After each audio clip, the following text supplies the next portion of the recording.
You're listening to The Briefing, first broadcast on the 12th of May 2026 on Monocle Radio.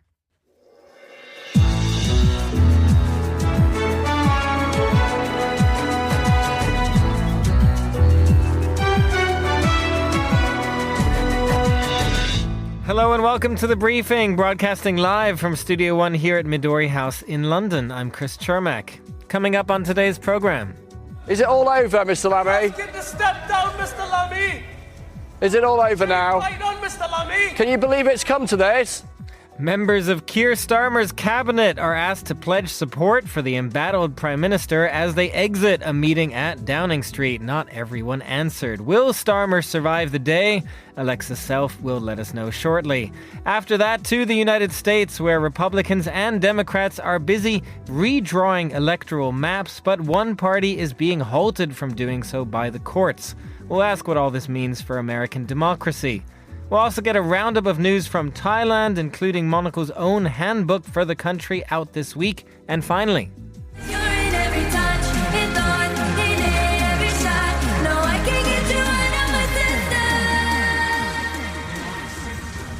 well, today is the first semi-final for the Eurovision Song Contest. We'll hear from our Eurovision correspondent, Fernando Augusto Pacheco, and from the singer of the Swedish entry you just heard there. All that right here on The Briefing with me, Chris Chermak.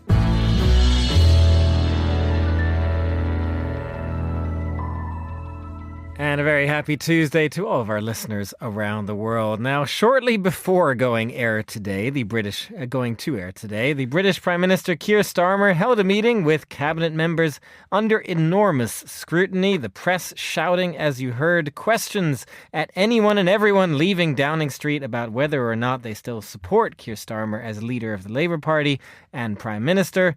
Starmer says he will get on with governing, but he's seen the first government minister resign today, along with around 80 lawmakers of his own party calling on him to resign.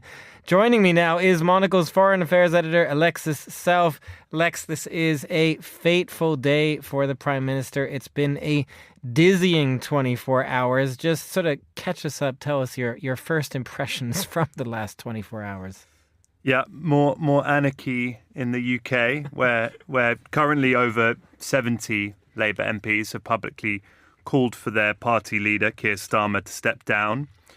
There were reports this morning that several senior cabinet ministers had also done so in private, but crucially, as yet, the number to formally launch a challenge to his leadership, which is 81, has yet to be met, or at least 81 MPs have yet to formally back an opponent which would launch a formal leadership challenge. As you said about an hour ago, and as we heard, I think probably the only people that this chaos is currently good for is political journalists, British political journalists, who are, it's hard not to get a feeling of slight relish in those shouted questions. About an hour ago, as you heard, cabinet ministers left what was or what looked like a make or break cabinet meeting at 10 Downing Street, after which the government released a statement Starmer had made in that meeting in which he reaffirmed the mandate that he received 2 years ago to lead the country and warned against unleashing more turmoil through a leadership election. It is incredible in these moments how something can take on a life of its own. I mean, today was meant to be a normal weekly cabinet meeting, but of course it was anything but, with all these ministers being asked whether they need to support Starmer or not. As you say, he's said in his statement, he's kind of challenged the party, basically, as I understand, said, well, you don't have your 81 votes yet to challenge me officially. So he's kind of laying down the gauntlet there. But these things do take on a life of their own. How does someone like Starmer just continue governing after all this? Yes, they do. I think political careers, I can't remember who said this, they all end in failure. And the thing is that nowadays in this kind of hyper news and sped up political age that we live in, these things happen much more quickly than they used to. But there is a real sense of an ending around Starmer's premiership. The short answer to your question is no. Is it all over necessarily? The answer is no, because this has happened before. We've been here before a few months ago when the Scottish Labour leader Anna Sarwar called for Starmer to go, and at that point the whole cabinet came out rather quickly and publicly declared their support for him. This hasn't happened this time, and that's partly why it feels so terminal. Well, I mean, Keir Starmer is clearly unpopular, as you say. Maybe it's terminal, maybe it isn't. He's made this argument that I find interesting, of course, that the public wants stability. We had the Tory years here with so many different prime ministers coming in and out of 10 Downing Street. Is he right on that? Do the British people care about stability and having one prime minister, or would they rather have somebody decisive that they actually like? He is right, I think, because what comes with stability is all those other attendant virtues you would hope, such as political direction, economic kind of rebuilding. It's interesting and a much longer debate to be had. And I mentioned the political journalists earlier. There is this sense nowadays that politics is a kind of entertainment, and people, because of social media, because of perhaps 24-hour TV news, etc., kind of tune in and there is intrigue building there, and it is kind of entertaining. But on a basic level, on a base level, I think people want to move beyond this chaos, and I think indeed that was partly why Starmer, this kind of technocratic, quite boring leader, was elected with such a landslide just 2 years ago.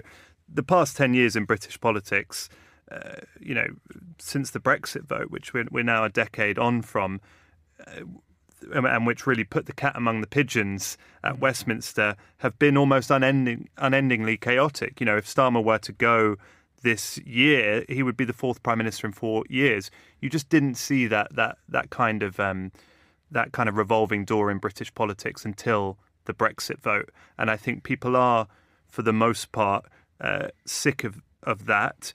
At the same time, it's important to draw out and have a look at what's going on in countries that are comparable to the UK, and I would say France and Germany are the two most comparable, democracies in the world, and they're very nearby as well. Similar things are happening there. This isn't just British politics that is caught in this cycle at the moment, but that doesn't mean that these feelings that people are having aren't genuine. Well, we'll see what happens as this day develops. But Monocle's Alexa Self, thank you very much for joining us and providing us with an update for now. Now here's Tom Webb with the day's other news headlines. Israel has passed a new law establishing a military tribunal for Hamas fighters who took part in the 7th October attack on Israel. It comes with the authority to sentence the perpetrators to death. In a rare show of Israeli political unity, the law was supported by 93 members of the Knesset's 120 politicians. Russia and Ukraine have resumed airstrikes after a United States brokered 3-day truce has expired. Both sides accused each other of violating the truce by attacking civilians.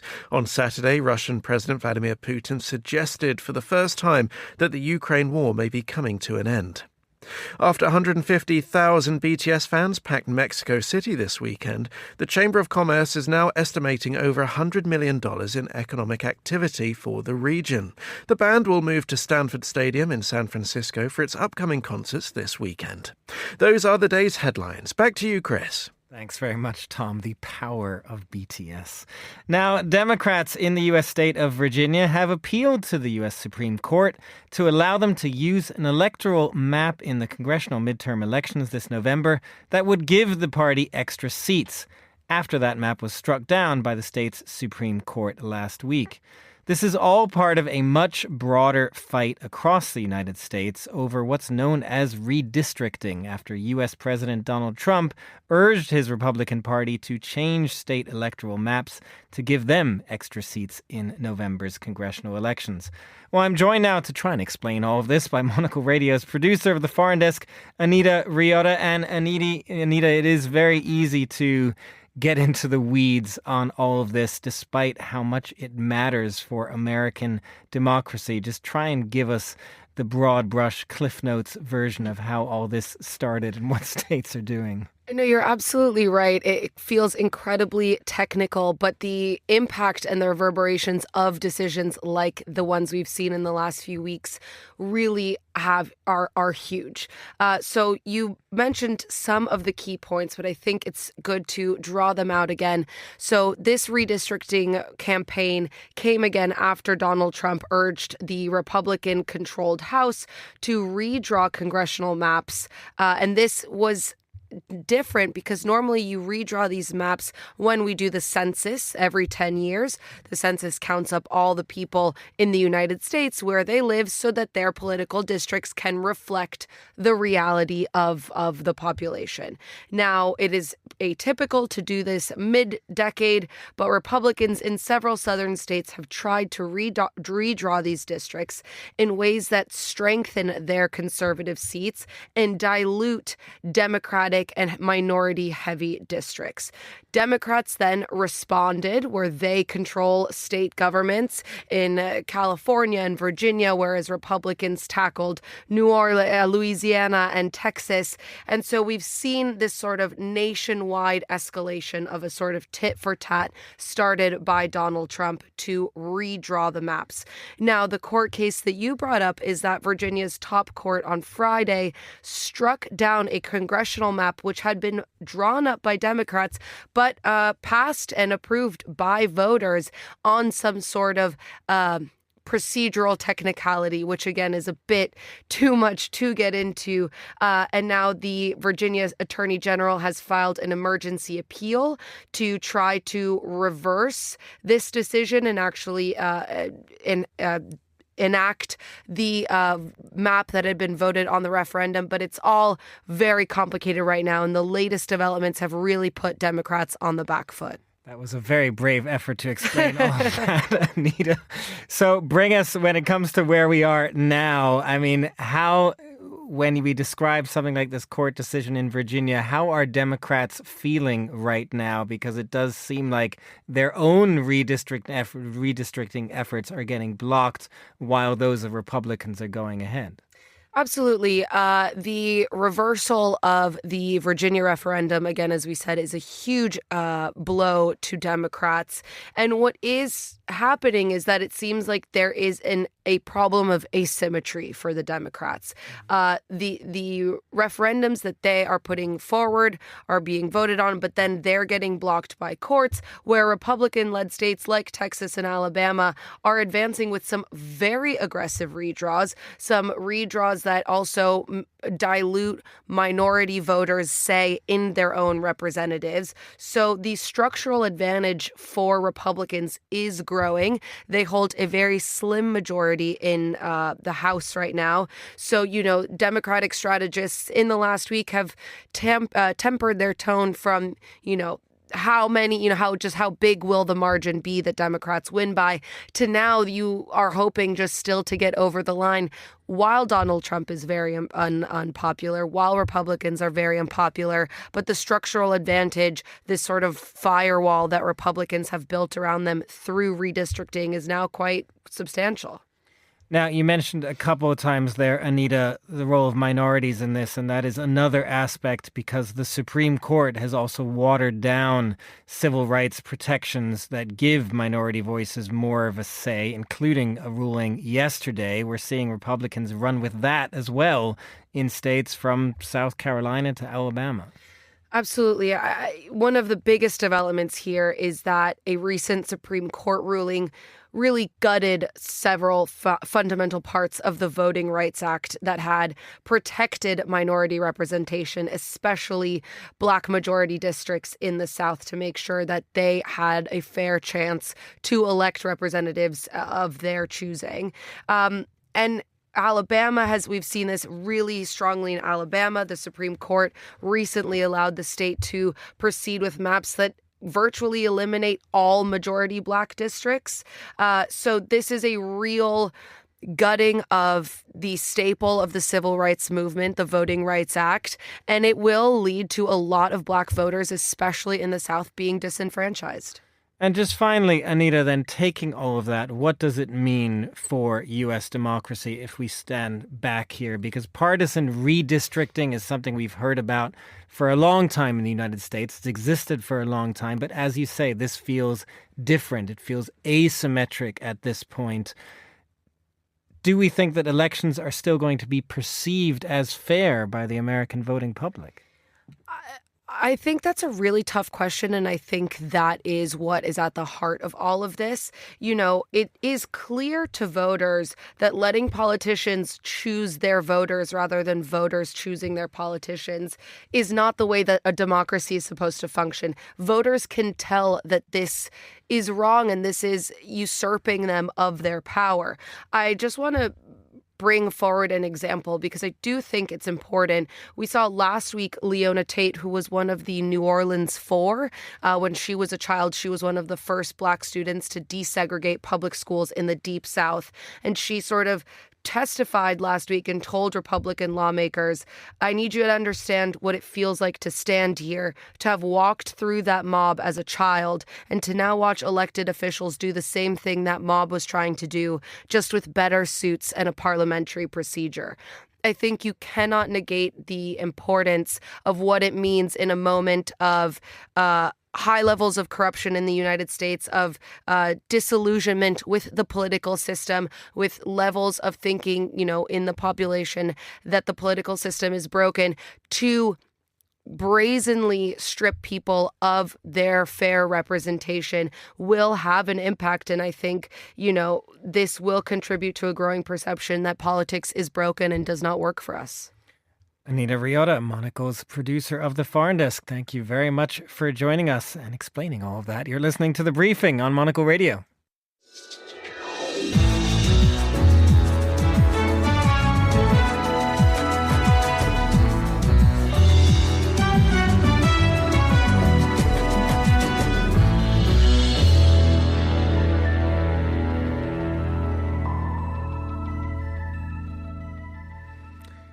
You're back with The Briefing. The time is 12:17 here in London, 18:17 in Bangkok, where we head to next because it's time for a roundup of news out of Thailand. And for that, we're joined from Bangkok by James Chambers, Monocle's Asia editor. James, there's lots of stuff to get through from your region, and we're going to start with the political side of things. The former Thai Prime Minister, Thaksin Shinawatra, has been released from prison after serving around 8 months of his sentence. It's kind of incredible looking at the pictures and the scenes, the news out of Thailand. What pull this man still has to influence the news and politics out of there? Hi, Chris. Yes, that's right. I mean, it was something that we were expecting here. He's 76 now, Thaksin. So he does kind of meet all the criteria for early release. So this time it is all very much above board. And as you said, he's out after serving 8 months of his 1 year sentence. And this all relates to these alleged crimes that he committed when he was in power. He's been alleged corruption. And when he came back to Thailand in 2023, he was initially handed an 8-year sentence, which was got down to 1 year with a royal pardon. He was meant to serve that in jail, but on his first night, he somehow managed to wangle a move to the hospital, where he spent 6 months there and then got released on parole.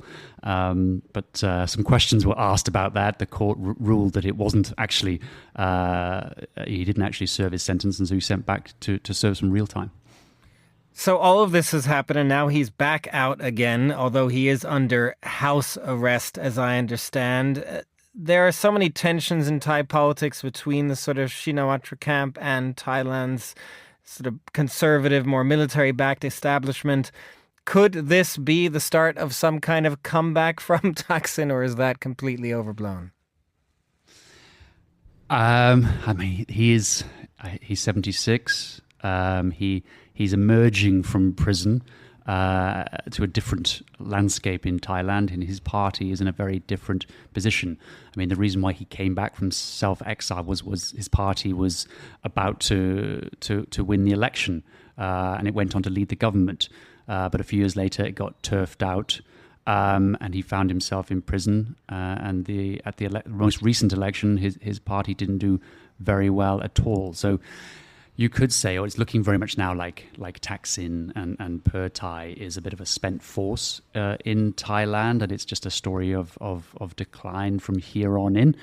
But obviously, you should never rule out Thaksin. I mean, he has been such a figure for the last 25 years in Thailand. There are people around Asia, like I think of Mahathir in Malaysia, who have made amazing comebacks at the age of 90. So he's got some time yet. And his response to reporters on being released was very interesting. I mean, when he was asked about his time in jail, he said that he remembers nothing, and he described it as hibernation. So he said, I've been hibernating for the last 8 months. Now, if you're hibernating, it would suggest that you intend to very much awake and get back into what you left before you went to sleep. So it's hard to see Thaksin going into retirement and going quietly, but he's not the same young man who could inspire hope in Thailand. He's been mired in all kinds of corruption and allegations, him and his family. So I think the road back to power it would be a very difficult one. James, we do have another story we wanted to ask you about, because turning to the actual government in Thailand, they're reconsidering visa-free entry for foreign tourists. Just tell us about that. Yeah, I mean, Thailand is a very tourist-dependent country, and one of the first things that actually the Pheu Thai government brought in 2024 was this, I guess, more lenient visa-free process, where basically most countries, nationalities could come to Thailand and get 60 days without having a visa. And the idea was to try and get back to the numbers that Thailand saw pre-COVID. It's one of the most visited places on the planet, and it relies on that income. And so the Seta Thaksin government in 2024 brought in this measure. Now, there's been a bit of a rethink under the current government over whether Thailand should be chasing quantity, like high quantity of tourists, or should focus, like a lot of places, on more quality, people who come here and actually spend money. And that's kind of twinned with a lot of cases in the news to do with these 60-day visa free policies being abused. So they're going to try and get it back to what it was before, 30 days for anybody who wants to come as a tourist. And then if you want to come and do other things and stay longer, then you get a visa. Well, speaking of tourists, James, just finally, if tourists do get into the country still on that 30-day visa or 60-day, they've got a handy new Monocle handbook they can bring with them, out yesterday. That's right. I mean, I don't work for the Thai government or the tourism board, but I would say that it's obviously, if you want to come to Thailand as a tourist, it's as easy as it ever was. And as you rightly say, Chris, yesterday saw the publication of the Monocle Handbook on Thailand. Very exciting. It's something we spent a lot of time producing last year and the beginning of this year. We're very proud of it. It's the first country in our series of travel books outside of Europe, the first Asian country. And so it's a very special thing that we picked Thailand. And it's not just a book that shows the best of the country through the eyes of a tourist. There's also a significant chunk of it that kind of sells the country as a place to come and start a business or move to.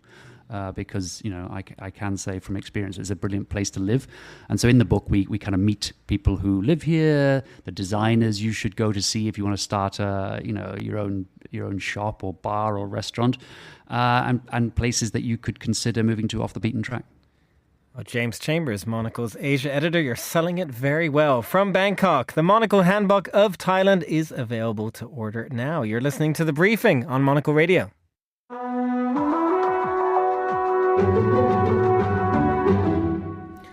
Well, finally on today's show, the Eurovision Song Contest 2026 is here. Tonight is the day of the first semi-final. Monocle's senior correspondent, Fernando Augusto Pacheco, has transformed himself into our Eurovision correspondent. And Faye, you've been busy speaking with various contestants ahead of tonight's semi-final. We'll hear one of those in a moment with Sweden's Felicia. But how are you feeling ahead of the day? It's getting close to it, and I'm feeling excited. To be really honest, Chris, this is a challenging year as an Eurovision correspondent because, I know I say this every year. There's always controversies, but this year there are very strong ones. 5 countries have left the contest because of Israel's presence at the event. And even last year, I was at the arena at the big final in Basel. And, it was either Austria or Israel that was going to win. Right at the last minute, there was fear in the audience. There was a lot of tension. And I think this tension will remain this year. But nevertheless, the good songs are still there. It's still Eurovision. I'm a very optimistic guy. I think Eurovision is a mainstay of European culture.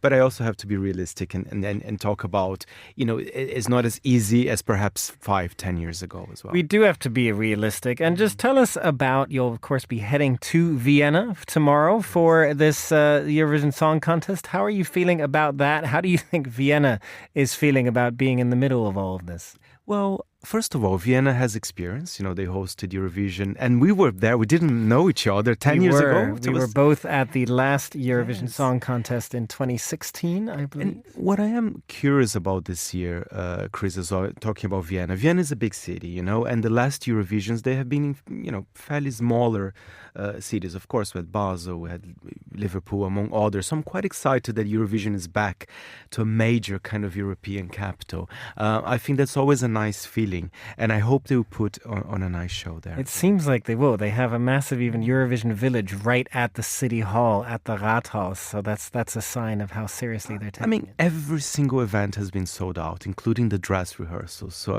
over 95,000 tickets were sold. So it is a big deal.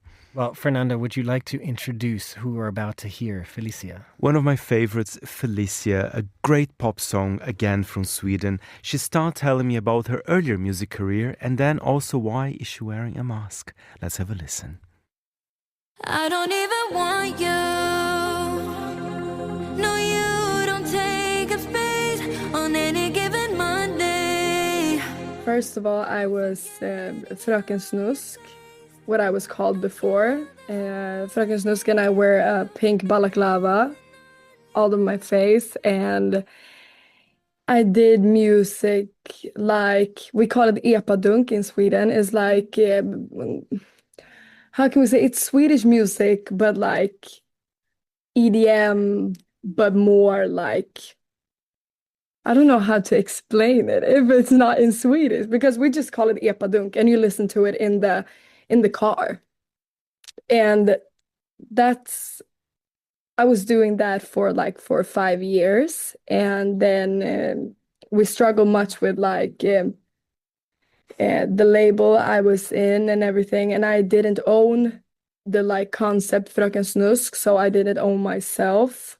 It says it all, and I was unhappy for a long time, and it was going straight down like this. And when I started to be myself, it was from a day to another, because I were cut off from a day when I woke up, and I weren't on my social media anymore and everything. So I have been myself for a year now, but I released my first song in September. So it's not even a year ago. I released my first song, Black Widow.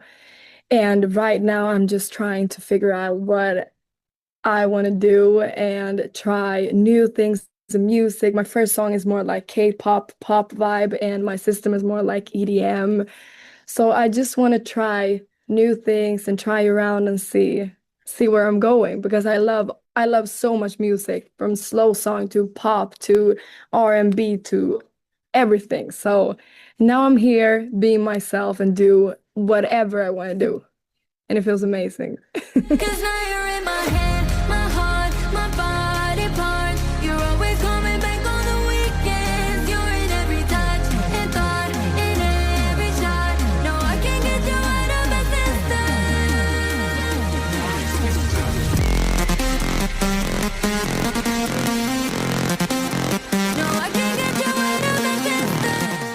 my system feels like a celebration of the dance floor, and I think it's so important these days. It's almost a form of escape as well, in a way. I very much like that about my system. Can you tell us a bit more about the song itself? Oh, my system, first of all, I love the song, and I love party music, like Eurodance from like 2000, 2010. That is like prime era for music. Iconic. Yes, it is. It is. And I was like, when I heard my system and the demo version, I was like, this is crazy. It's a crazy song. I love like the hard drop and everything. So I love the song from the beginning when I heard it. And it feels like, to me, it's a nostalgic feeling. When I hear the song, it feels like more of like Eurodance music. And I love the song. And I love the song in the meaning that whoever you are, you can always relate to the song, even if it's like an ex you can't get out of your system, or if it's a crush you have, or it's a family member or a friend and everything. So it's, the song is amazing, and I just want to dance when I hear the song. Same here. And maybe that's why we have to go to Sweden next year. And I've been to a few Eurovisions. Every time Eurovision is hosted in Sweden, you can feel the energy in the country, because I think Sweden and Eurovision, they're very closely connected, right? Yeah, of course. It's like Melodifestivalen in Sweden is the biggest television show we have in Sweden, and Melodifestivalen is quite similar to Eurovision, but it's in Europe and bigger and everything. So yeah, it's the same for Sweden. We love Eurovision and we love Melodifestivalen. Where in Sweden are you from? Which part do you live? Stockholm. Beautiful Stockholm. Yeah, it's amazing. I would like to ask you as well a little bit about your style, which I think is very cool. I know that in your former incarnation as a singer, there was also the balaclava you were mentioning, but now you have those beautiful masks as well. And I think I thank you for talking to me with such a beautiful mask. How many do you have? I have different, so I have like maybe 20, I think, but this is my favorite. So you can see the rhinestones are falling off right now, but I love super this one chic so much because it's like see-through and you can see my mouth, but like not all the way. So I love this one. This is my first I've got. And it doesn't disrupt any of the singing, right? In terms of microphone, or is there anything that you have to think extra because you are wearing it? Yes. First of all, you can't have the microphone like near this because it's gonna scratch. And you can hear it in the microphone, but also when you have this one, it's like on my nose, so I have to like breathe with my mouth and not my nose. It's a bit hard when it like presses on the nose, but it's okay. I have learned how to sing and everything, so it goes well right now. And you do it, do you think it's a way of freedom, of focusing on the music, or do you do it for even beauty purposes, because I think it does look great. I think it's an extra thing, but it's also maybe shows a little bit of your personality, saying, you know what, I'm Felicia, this big pop star, but I also like to have my own space. Yes, of course, it's both. I would say from the beginning, I've had mask for like 4 or 5 years when I started to do Fröken, and I have struggled much with mental health and get so much hate for my body and everything. And that's why I still have the mask on, because I don't feel comfortable showing my face. And it feels a bit scary because I don't want to get hate for my face and everything. So yeah, this is like a prison, I would say. It's not like I wear the mask for fun, because I don't. It's like a prison because I don't feel comfortable showing my face. But also I have a private life, so that's amazing as well, but it's more of a prison.